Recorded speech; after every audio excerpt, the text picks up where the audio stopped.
은퇴를 준비하거나 은퇴를 하신 여러분들 안녕하십니까? 은퇴 준비 파트너의 박지원입니다. 오늘 영상에서 다룰 주제는 페드, 즉 미국 연준이 쓰는 물가 측정 지표가 바뀔지 모른다는 이야기입니다. 제목 그대로 페드의 새로운 통화 정책 지표가 트림드 민으로 바뀌는 이유를 한번 살펴보려고 합니다. 얼핏 보면 전문가들의 이야기 같지만 이 지표가 바뀌면 미국 금리의 방향이 바뀌고 금리가 바뀌면 우리나라의 주식, 채권, 환율, 금값까지 줄줄이 영향을 받습니다. 오늘 조금 긴 시간이지만 한 2, 30분 정도만 투자하시면 이 흐름을 끝까지 따라가실 수 있도록 최대한 쉽게 풀어서 말씀드리겠습니다. 화면에 보이시는 숫자 3.0과 2.3%, 이 숫자들이 오늘 이야기의 시발점입니다. 왼쪽 3.0은 코어 PC라는 지표의 값입니다. 코어 PC는 미국인들이 평소에 사고 쓰는 물건 값이 1년 동안 얼마나 올랐는지를 보는 지표인데, 이 가운데 출렁거림이 심한 식품과 에너지 두 가지는 빼고 계산한 겁니다. 기름값처럼 갑자기 튀는 종목을 빼야 진짜 물가를 더 잘 볼 수 있다는 생각에서 만든 지표입니다. 페드가 지금은 통화 정책에 공식적으로 사용하고 있는 기준 지표입니다. 그런데 오른쪽 지표는 오른쪽 2.3%는 트림드 민 PC입니다. 쉽게 말씀드려서 트림드 민은 영어로 양쪽 끝을 잘 내는 평균이라는 뜻입니다. 반 전체 시험 점수를 평균을 낼 때 너무 잘 본 학생과 너무 못 본 학생을 몇 명씩 빼고 나머지 학생들만 평균을 내는 방식이라고 보시면 됩니다.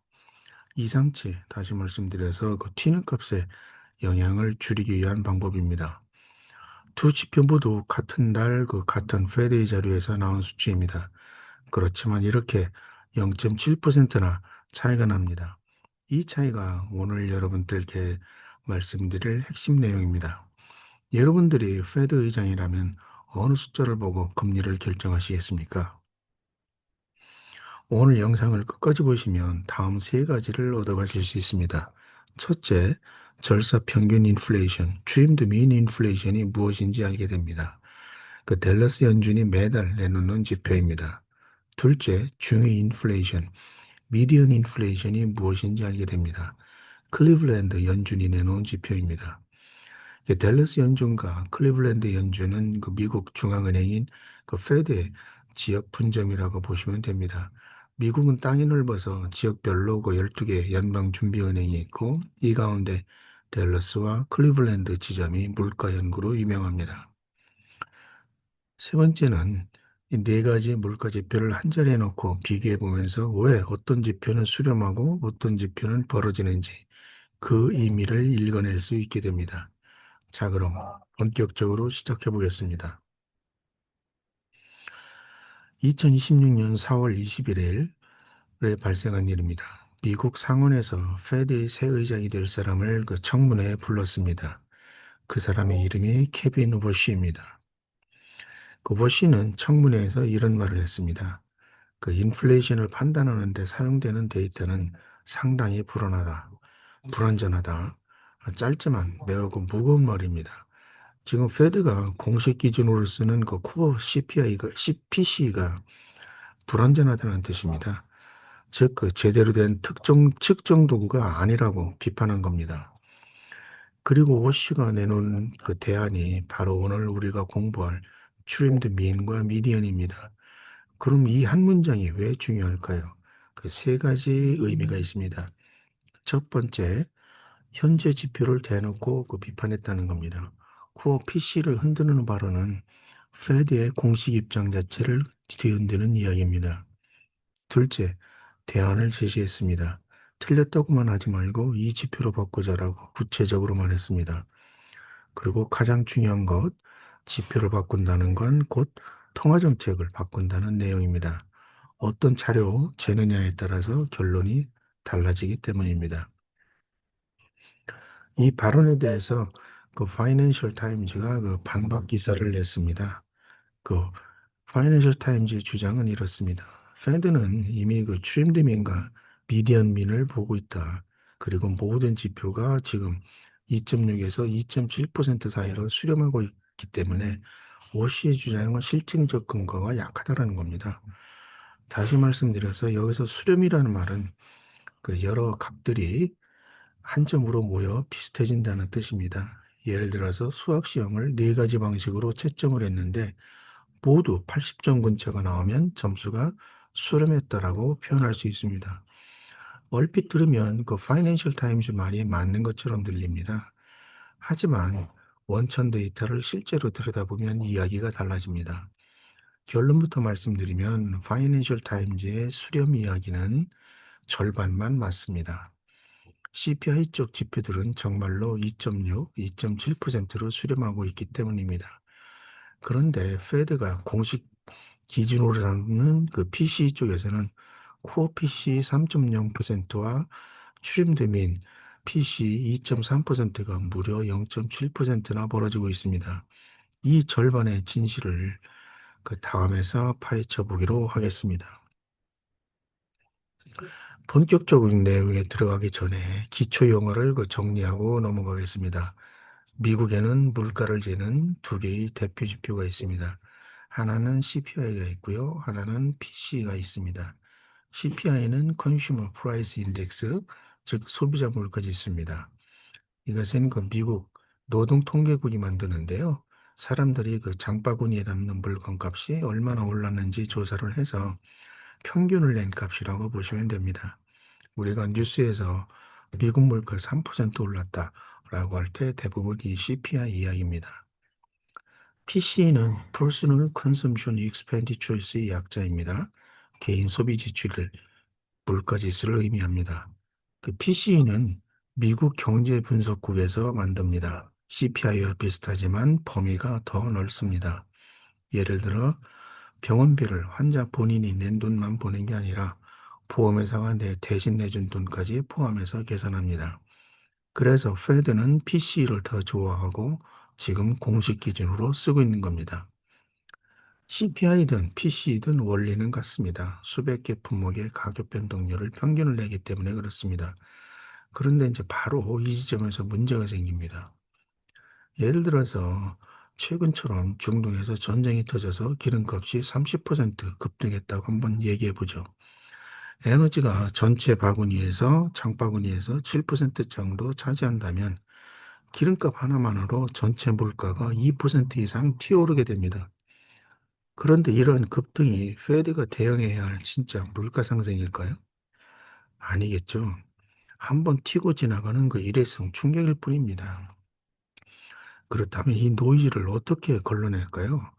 여기서 가장 고전적인 해법이 바로 코어 방식입니다.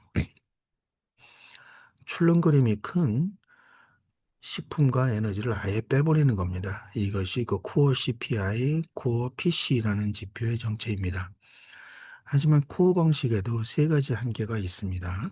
그 첫 번째는 식품 에너지가 아닌 그 다른 품목에서도 일회성 급등은 얼마든지 일어날 수 있습니다. 예를 들어 중고차 값, 항공료, 관세 때문에 갑자기 비싸진 수입물가 같은 것들이 이에 해당됩니다.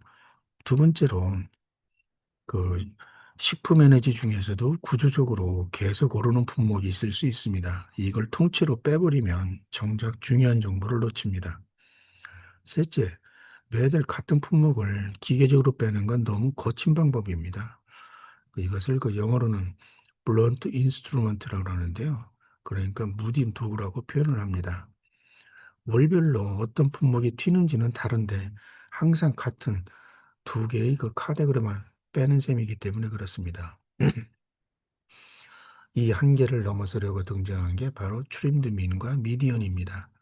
다음 파트에서 본격적으로 다뤄보겠습니다. 지금 화면에 보이는 그래프를 보면 이해가 훨씬 쉬워집니다.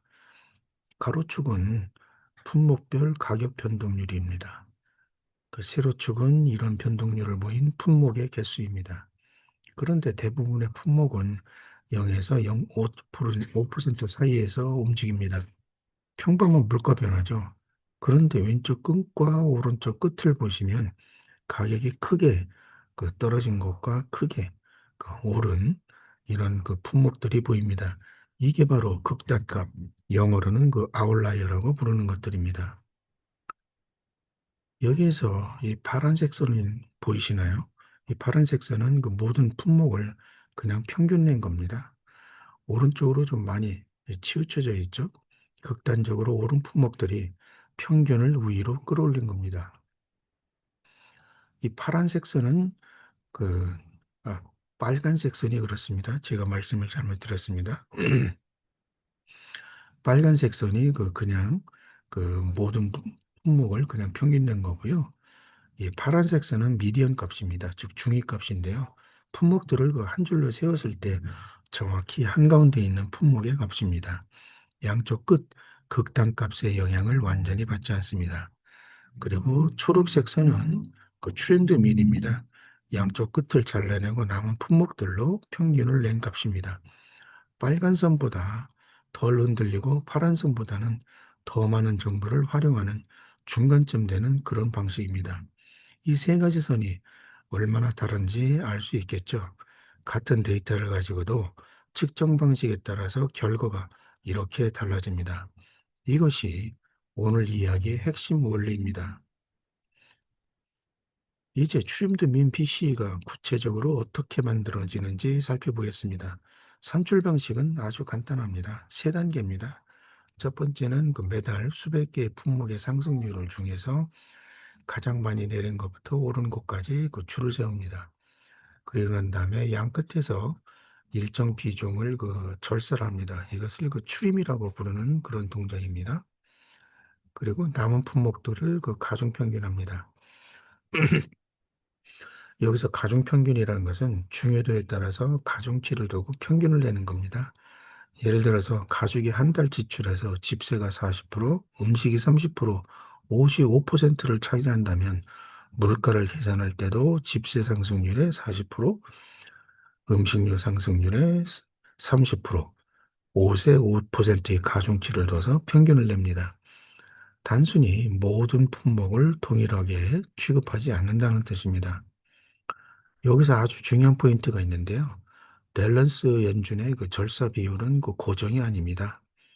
매달 그달의 그 가격 분포 상황에 따라서 동적으로 결정됩니다. 이건 조금 뒤에 살펴볼 클리블랜드 연준 방식과 중요한 차이점입니다. 여러분들께서 한 가지 그 기억하셔야 될 것은 이런 그 두 가지 지표의 차이를 한 번 더 그 관심을 가져보시는 겁니다. 오른쪽 표에 이 지표들의 기본 정보가 정리되어 있습니다.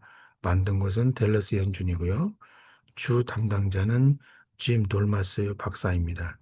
원천 데이터는 BEA의 개인 소비 지출 통계를 기준으로 하고요. 월 1회 업데이트를 합니다. 최초 발표 연도는 2005년이었고요. 공식 홈페이지가 있으니까 이 홈페이지에서 지표들을 한번 살펴보시기 바랍니다. 자, 이제 실제 최신 숫자를 한번 보겠습니다. 2026년 2월 기준으로 해서 댈러스 연준이 4월 9일 발표한 데이터입니다. 첫 줄 PC 전체는 그 2.8%죠. 모든 품목을 다 포함한 겁니다. 두 번째 코어 PC 3.0이죠. 연준 공식 그 목표 기준 지표입니다. 그런데 그 트림드 민 PC는 2.3%입니다. 이것이 그 댈러스 연준에서 산출한 거고 신임 워시 의장이 선호하는 그런 값입니다. 양 극단을 잘라내고 보니까 2.3% 그래서 무려 7%나 그 낮은 겁니다. 그런데 그 더 극적인 수치가 있습니다. 이것은 그 12월 누적이 아니라 2월 한 달만 떼내서 1년치로 환산한 숫자인데요. 아래 그 박스를 한번 보시겠습니다. PC 전체로는 그 한 달 기준으로 4.6%, 코어 PC도 4.5인데 그 트림드민 PC는 1.8입니다. 엄청난 차이죠. 월 기준으로 보면 연준의 목표 2% 목표값보다 훨씬 낮은 수치입니다. 이게 무엇을 의미하는 걸까요? 2월에 발생한 가격 급등의 상당 부분이 소수 품목에 집중되어 있다는 뜻입니다. 구체적으로는 그 관세 영향을 받은 수입품일 가능성이 많습니다.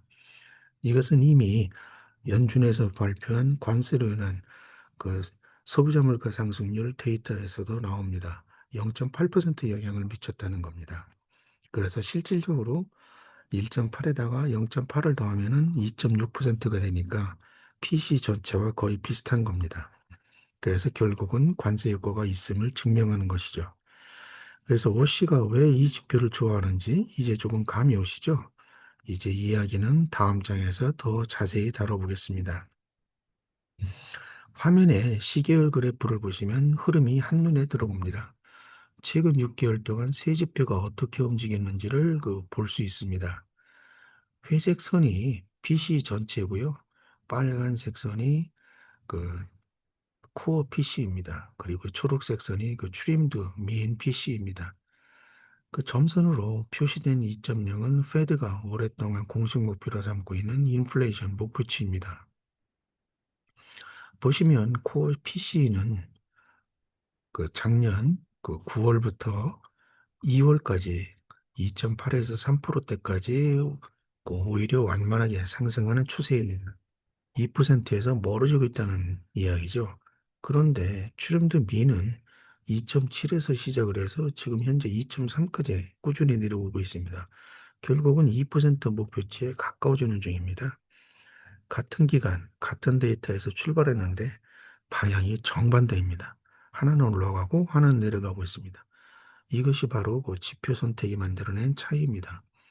그리고 화면 오른쪽에 0.7% 표시가 되어 있죠. 이 격차가 지금 가장 선명하게 벌어져 있는 모습을 확인하실 수 있는 겁니다. 이번에는 클리블랜드 연준이 만든 지표입니다. 두 가지를 같이 보시겠습니다. 왼쪽은 미디언 CPI고 오른쪽은 그 16% 트림드 민 CPI입니다. 이 미디언 CPI는 한국말로 중위 인플레이션입니다. 미디언은 가운데 값이라는 뜻이죠. 그래서 예를 들어서 한 반에 학생이 100명이 있고 이들의 수학 점수를 낮은 순서부터 줄을 세웠을 때 정확히 50번째 학생의 점수가 미디언이 되는 겁니다. 평균과는 다릅니다. 평균은 모든 점수를 더해서 나눈 거지만 미디언은 그냥 한가운데 점수만 봅니다. 미디언 CPI도 같은 원리입니다. 매달 품목별 가격 상승률을 한 줄로 세웠을 때 정확히 50번째 위치에 있는 품목 하나의 상승률을 뽑는 겁니다. 양쪽 끝 극단값의 영향은 완전히 배제됩니다. 그리고 오른쪽 16% 트림드 민 CPI인데요. 이름에서 알 수 있듯이 상위 8%와 하위 8% 값을 잘라내고 남은 84%로 가중평균한 그런 값입니다. 앞에서 살펴본 댈러스 연준의 트림드 민 PC와 원리는 비슷하지만 클리블랜드 연준은 매달 똑같이 16%로 고정해서 자르고 댈러스 연준은 상황에 따라서 자르는 비율을 바꾼다는 차이가 있습니다. 한 줄로 요약을 하면 미디어는 딱 한가운데 한 점만 보고 16% 트림드 민은 가운데 84%를 평균 낸 겁니다. 극단값 제거 강도는 미디언이 더 세고요. 정보 활용도는 16% 트림드 민이 더 높습니다. 이 박스에 담긴 중요한 문장 하나만 짚고 넘어가겠습니다. 클리블랜드 연준의 연구 결론은 미디안 CPI는 전체 CPI나 PCI보다 코어 CPI보다 기초 인플레이션 추이를 더 잘 포착하고 코어 PC보다 예측력이 더 우수하다라고 그랬습니다. 이게 의미하는 바가 큽니다. 워시 주장이 학술적으로도 뒷받침되고 있다는 뜻이기 때문에 그렇습니다. 2026년 3월 기준 클리블랜드 연준이 4월 10일 발표한 공식 데이터입니다. 첫 번째 줄은 아까 말씀드린 CPI 3.3, 코어 CPI 2.6인데 미디언 CPI는 2.7이고 16% 트림드 미는 2.6%입니다. 거의 이 세 가지 지표가 2.6에서 2.7 사이에 거의 붙어 있는 거 보시죠? 이것이 바로 파이낸셜 타임즈가 말한 수렴입니다. 여기까지만 보면 파이낸셜 타임즈 말이 맞는 것처럼 보입니다. 그런데 문제는 CPI에서는 수렴하는데 PC에서는 그 전혀 수렴하지 않는다는 겁니다. 이 이야기를 다음에서 확인해 보겠습니다. 화면에 시계열 그래프를 보시면 CPI 계열 지표들이 어떻게 수렴하는지 한눈에 보입니다. 이 파란색 선이 그 미디언 CPI고 하늘색 선이 그 트림드 민 CPI입니다. 그 짙은 네이비 선이 그 코어 CPI이고요. 작년 10월에는 그 미디언 그 CPI가 그 3.3에서 그 트림드 민이 3.0, 코어 CPI가 2.6% 정도로 이렇게 많이 벌어졌었습니다. 그런데 6개월이 지난 올해 3월에 들어서 세 가지 선이 2.6에서 2.7 사이에 거의 겹치듯이 보이는 것을 알 수 있죠. 참고로 이 회색 그 줄은 CPI 전체를 말씀드리는 겁니다. 그리고 작년 10월에는 미국 정부 셧다운 때문에 BLS가 CPI 통계를 내지 못했습니다. 그래서 보강급으로 추정한 값이라는 것을 미리 말씀드립니다. 어쨌든 CPI 쪽은 그 확실하게 수렴하고 있습니다. 그런데 지금부터가 진짜 이야기입니다. 자, 지금까지 본 네 지표를 한 곳에 모아봤습니다. 이 슬라이드가 오늘 영상의 분수령입니다. 첫째 줄 코어 CPI 3.0 페드 공식 기준입니다. 그래서 빨간색으로 표시했습니다. 두 번째 줄 트림드 민 PC 2.3%입니다. 오시가 앞세우는 첫 번째 지표입니다. 두 번째 줄, 그, 세 번째 줄 CPI 계열입니다. 코어 CPI는 2.6, 미디어는 2.7, 16% 추림되는 2.6입니다. 이 세 가지가 2.6에서 2.7 사이에 딱 붙어 있죠. 자, 이제 두 가지 발견을 정리하겠습니다. 첫 번째 발견. CPI 계열은 대부분 다 수렴합니다. 코어도 그렇고 미디언도 그렇고 추림드도 마찬가지입니다. 여기까지 보면 앞서 말씀드린 대로 파이낸셜 지적이 맞습니다. 그런데 두 번째 발견, PC 계열은 다릅니다. 코어 PC는 3.0인데 추림드 민 PC는 2.3, 무려 0.7% 차이가 나죠. 그런데 페드가 공식 기준으로 쓰는 게 바로 이 PC입니다. 이 차이가 왜 중요할까요? 코어 PC 3.0을 쓰면 물가는 2.0보다 목표보다 훨씬 높기 때문에 페드가 금리를 내릴 명분이 약합니다. 그런데 트림드 민 PC는 2.3%를 기준으로 해보면 2.0에 가까워지기 때문에 그리고 추세적으로 내려가고 있어서 금리를 내려도 될 만한 수치입니다. 같은 데이터인데 다른 결론입니다. 이 막대 그래프가 오늘 영상에서 가장 중요한 그래프입니다. 왼쪽 두 개는 그 PC 계열이고요. 오른쪽 세 개는 CPI 계열입니다. 그런데 그 가운데 그 세 가지 가운데 가로로 이렇게 그어진 파란색 선이 있죠. 이게 2.0, 그 페리의 2% 목표치입니다. 다시 한번 봐주십시오. PC 계열은 이렇게 그 격차가 나고 있고요. CPI 계열은 거의 그 균등합니다. 오늘 이 한 장이 영상에서 전해드리려고 하는 가장 중요한 발견점입니다. 구독자 여러분이 뉴스에서 미국 인플레이션이 어떻다라는 이야기를 들으실 때 어떤 지표를 쓴 이야기인지 꼭 한번 확인하셔야 됩니다. 코어인지 트림드 민 PC인지에 따라서 여러분들이 받아들여야 할 메시지가 완전히 달라지기 때문에 그렇습니다. 자, 이제 흥미로운 부분입니다. 워시는 왜 트림드 민을 앞세울까요? 두 가지 관점에서 봐야 됩니다. 첫 번째, 기술적 관점, 합리적 이유입니다. 첫 번째는 그 관세 때문에 그 급등한 수입품 가격이 트림드민에 의해서 자연스럽게 걸러지고 있다는 겁니다. 앞서 보신 2월 1개월 수치 기억하십니까? 코어 PC는 연율 4.5%까지 튀었는데 트림드민은 1.8%에 머물렀습니다. 이 차이가 바로 관세발 일회성 충격이 걸러진 증거일 수 있습니다. 두 번째는 그 학술적 논거가 뒷받침되고 있죠. 그 클리블랜드 연준 자체가 미디언 CPI 예측력이 코어 PC보다 좋다고 결론을 내렸습니다. 워시가 근거 없이 던진 주장이 아니라는 뜻입니다. 세 번째, 사실 페드는 오래전부터 이 지표들을 참고해 왔습니다. 파월 의장도 여러 연설에서 추림도민을 언급한 적이 있습니다. 워시 주장이 완전히 새로운 건 아닙니다. 이렇게 보면 워시의 주장은 충분히 합리적입니다. 그런데 반대편도 봐야 됩니다. 정치 경제적 관점에서 봐야 됩니다. 첫 번째는 페드가 코어 PC를 계속 고집하면 3.0입니다. 2% 목표를 한참 웃돕니다. 금리 인하 명분이 약합니다. 트럼프 대통령이 아무리 금리를 내리라고 압박해도 쉽지 않습니다.